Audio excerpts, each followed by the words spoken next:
양천구의회가 항공기 소음 피해 가구, 재산세 감면 조례안 등을 안건으로 상정하지 않은 것과 관련해 이기재 양천구청장이 구의회 출석을 전면 거부한다고 밝혔습니다.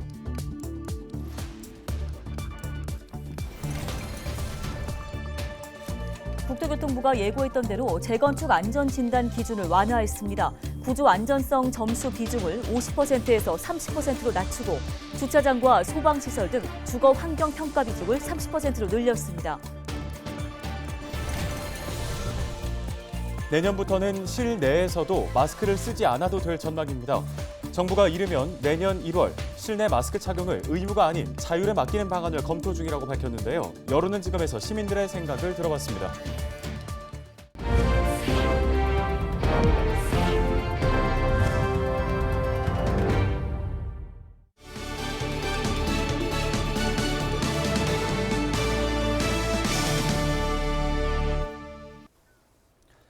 시청자 여러분 안녕하십니까? 헬로티비 뉴스입니다. 첫 소식입니다. 이기재 양천구청장이 8일 오전 긴급 기자회견을 갖고 양천구의회에 조례안 상정을 촉구했습니다.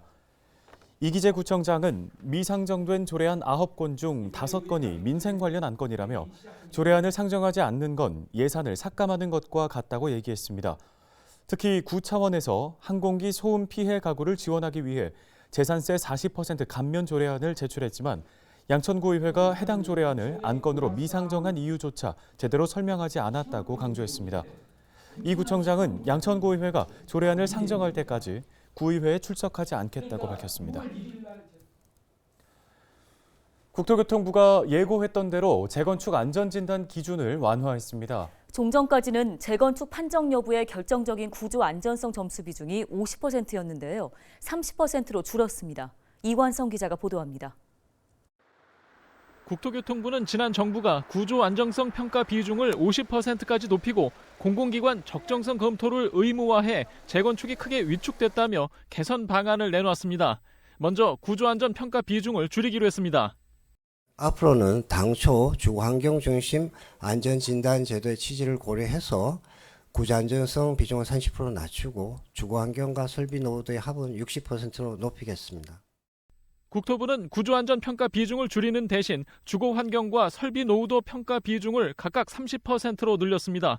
부족한 주차장과 층간소음, 낡은 난방 설비와 전기 소방 시설 등 현실적인 생활환경 평가 비중이 늘어야 한다는 시각에서입니다.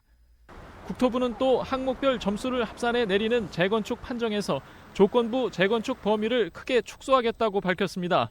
현재는 안전진단 점수에 따라 30점 이하일 경우 재건축, 55점 이상이면 유지 보수, 그 사이일 경우 시기 조정이 가능한 조건부 재건축으로 판정하고 있는데 조건부 재건축 점수 구간을 45점에서 55점으로 줄여 45점 이하까지 재건축 판정을 받을 수 있도록 하겠다는 것입니다. 국토부는 조건부 재건축일 경우 국토안전관리원 등에 받아야 하는 공공기관 적정성 검토도 없애기로 했습니다. 민간 안전진단 기관의 판단을 거쳐 올라온 평가 전부를 모두 검토하는 것이 많은 비용과 시간을 소모한다는 시각에서입니다. 국토부는 개선 방안 대부분이 고시 개정 사항이라 12월 고시 개정 후 1월 중 바로 시행하겠다고 밝혔습니다. 재건축 규제 완화를 기대해온 지역사회는 환영하는 분위기입니다. 헬로티비 뉴스 이관서입니다. 요즘 대출 금리가 가파르게 오르는 데다 집값 하락세가 이어지면서 당장 무리해서 집을 사기보다는 조금 더 상황을 지켜보자는 분위기가 우세합니다. 네, 아파트 경매 시장에서도 상황은 비슷한데요. 가격을 수억 원씩 내려도 팔리지 않고 있습니다. 재건축 기대감이 있는 목동 아파트도 유차를 거듭하고 있습니다. 김진재 기자입니다. 양천구 신정동의 한 아파트 단지. 지난 9월 이 단지의 전용 면적 108제곱미터 매물이 감정가인 19억 7천만 원으로 경매에 붙여졌지만 주인을 찾지 못했습니다. 이후 지난달 진행된 두 번째 경매에서 최저 매각 금액을 4억 원가량 낮췄지만 역시 유찰됐습니다.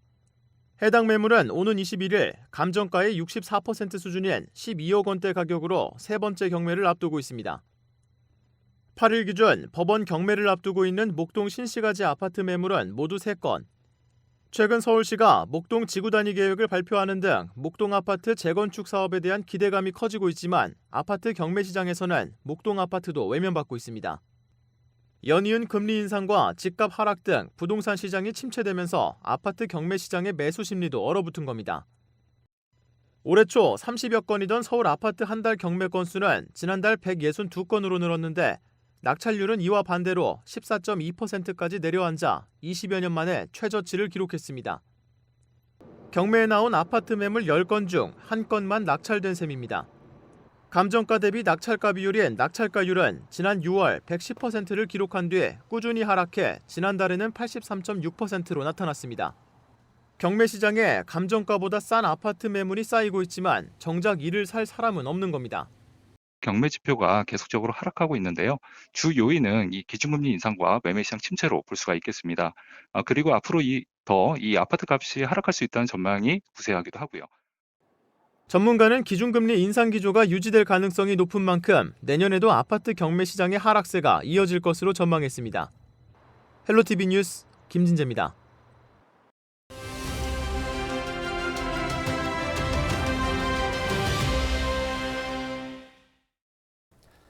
긴 시간 답답했던 이 마스크, 새해에는 반드시 착용하지 않아도 될 전망입니다. 전문가 의견 수렴 등의 논의를 거쳐야겠지만 정부가 이르면 내년 초 실내 마스크 착용 의무를 해제하고 권고와 자율에 맡길 수 있다는 계획을 내놨습니다. 네, 낮아진 코로나19 치명도와 또 세계적 방역 완화 추세 등을 고려한 조치인데요. 시민들은 과연 어떻게 생각하고 있을까요? 여론은 지금에서 들어봤습니다. 3년 동안 매일같이 썼던 마스크를 곧 벗을 수도 있다는 소식이 들리자 시민들은 다양한 목소리를 냈습니다. 이미 일상 회복 과정에서 마스크 강제 착용 규정이 큰 의미가 없다고 느꼈던 시민들은 대부분 공감하는 분위기입니다.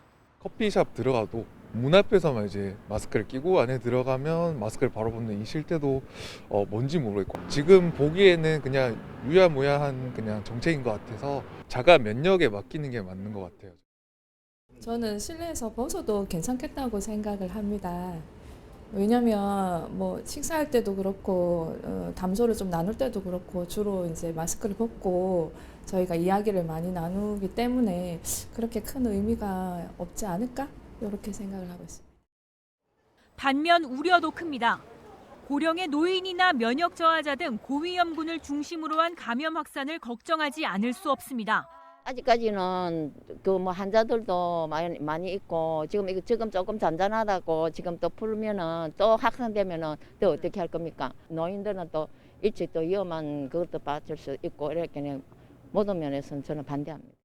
저들 노약자잖아요. 그러니까 예방이 우선이니까 꼭 저는 생각합니다. 또 여전히 코로나19가 유행 중이고 재감염의 위험도 있는 만큼 아직까지 마스크 착용 전면 해제는 시기상조라는 의견도 있습니다. 아직까지는 좀 껴야 좋을 것 같아요. 줄질 안 하는 것 같아요. 그렇게 아직까지는 조금 더 자제하는 게 좋을 것 같습니다. 근데 사람 많이 모이는 데서는 아직은 써야겠더라고요. 요즘에 또 코로나 걸린 사람들이 있더라고요. 아직은 좀 써야겠어요. 일상에서 마스크 착용이 자유로워지더라도 고위험군과 필수시설 등은 여전히 의무로 남을 가능성이 있습니다. 방역당국은 오는 15일 공개 토론회를 열고 전문가 의견을 듣는 절차를 거쳐 조정 방안을 검토할 예정입니다. 헬로티비 뉴스 이정화입니다.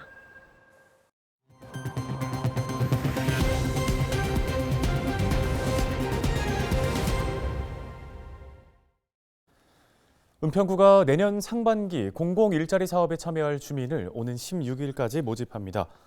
모집 인원은 서울 시민 안심 일자리 사업 12개 분야 230여 명, 공공사회적 일자리 사업 5개 분야 71명입니다. 선발된 참여자들은 전통시장 주정차 안내, 어린이 보호구역, 교통안전지킴이 등을 맡게 되는데요. 임금은 시간당 9,620원이며 65세 미만은 주 30시간, 65세 이상은 주 15시간 근무합니다. 근무 기간은 올해 3월 초부터 6월 말까지입니다. 유명 브랜드의 가방과 골프용품 등 일명 짝퉁 상품을 판매한 업자들이 서울시에 무더기로 적발됐습니다. 서울시 민생사법경찰대는 지난 1월부터 지난달까지 명동과 동대문 시장 일대 온라인상에서 위조 상품 단속을 벌여 110명을 적발했다고 밝혔는데요.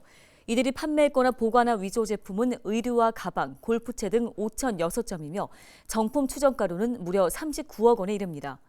위조 상품을 제작, 판매, 보관할 경우 7년 이하의 징역 또는 1억 원 이하의 벌금을 받게 됩니다. 은평구가 전라남도 신안군과 자매결연을 맺었습니다. 은평구 신안군 간 자매결연 협약식이 지난 2일 은평구에서 열렸는데요. 은평구는 양 도시가 동반자 관계에서 비전을 공유하고 함께 발전하자는 차원에서 자매결연을 맺었다고 밝혔습니다. 이번 자매결연으로 신안군은 은평구민의 박물관과 미술관 무료 관람 혜택을 제공하며 향후 숙박업소 할인도 추진하기로 했습니다. 서울시가 건설 공사장을 대상으로 불법 하도급 점검을 실시해 23건을 적발했다고 밝혔습니다. 시는 지난 9월부터 석 달간 50개의 건설 공사장을 점검한 결과 17개 현장에서 23건의 불법 하도급을 적발했다고 밝혔습니다. 적발 유형별로는 발주청 서면 승낙 없이 하도급을 한 경우가 10건으로 가장 많았고 묻은 녹자에 하도급을 한 경우 7건, 재하도급 제한 위반 6건 등입니다. 시는 적발된 불법 하도급 업체에 대해서 행정처분과 수사기관에 고발할 방침입니다. 서울시 한옥보전진흥정책이 아시아 도시경관상을 수상했습니다.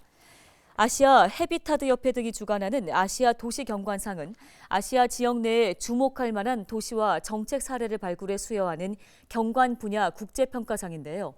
이번 심사에서 서울시는 한옥 비용 지원과 한옥살이 지원 확대, 은평 한옥마을 조성 등을 제시해 수상의 영예를 안았습니다. 뉴스 마치겠습니다. 네, 고맙습니다.